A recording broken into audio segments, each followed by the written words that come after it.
বাইরে বৃষ্টি হচ্ছে আর বানিয়েছি খিচুড়ি। তো এটা হচ্ছে চিকেন খিচুড়ি। তো খিচুড়ি বানানোর জন্য কি কি লাগবে দেখে নিই।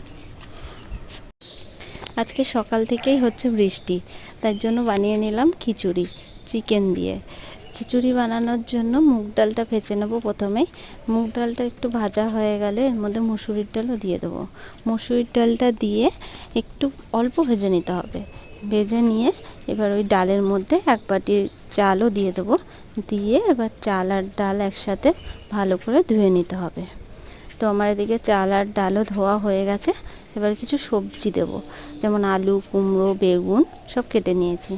আর আজকে খিচুড়িতে বাদামও দেবো, তাই কড়াইয়ে অল্প তেল দিয়ে বাদামটাকে ভেজে নিয়েছি। এবার ওই একই তেলে সবজিগুলোকেও কিছুক্ষণ ভেজে নেব লবণ আর হলুদ দিয়ে ভেজে নিয়ে। আজকে সকাল থেকেই হচ্ছে বৃষ্টি, তার জন্য বানিয়ে নিলাম খিচুড়ি চিকেন দিয়ে। খিচুড়ি বানানোর জন্য মুগ ডালটা ভেজে নেবো প্রথমেই। মুগ ডালটা একটু ভাজা হয়ে গেলে এর মধ্যে মুসুরির ডালও দিয়ে দেবো। মুসুরির ডালটা দিয়ে একটু অল্প ভেজে নিতে হবে। ভেজে নিয়ে এবার ওই ডালের মধ্যে এক বাটি চালও দিয়ে দেবো। দিয়ে এবার চাল আর ডাল একসাথে ভালো করে ধুয়ে নিতে হবে। তো আমার এদিকে চাল আর ডালও ধোয়া হয়ে গেছে। এবার কিছু সবজি দেব, যেমন আলু, কুমড়ো, বেগুন সব কেটে নিয়েছি। আর আজকে খিচুড়িতে বাদামও দেবো, তাই কড়াইয়ে অল্প তেল দিয়ে বাদামটাকে ভেজে নিয়েছি। এবার ওই একই তেলে সবজিগুলোকেও কিছুক্ষণ ভেজে নেব লবণ আর হলুদ দিয়ে ভেজে নিয়ে। বাইরে এখনও বৃষ্টি হচ্ছে আর এদিকে আমার সবজিগুলো ভাজা হয়ে গেছে। এবার এই সবজির মধ্যেই সেই ধুয়ে রাখা চাল আর ডালগুলো দেব।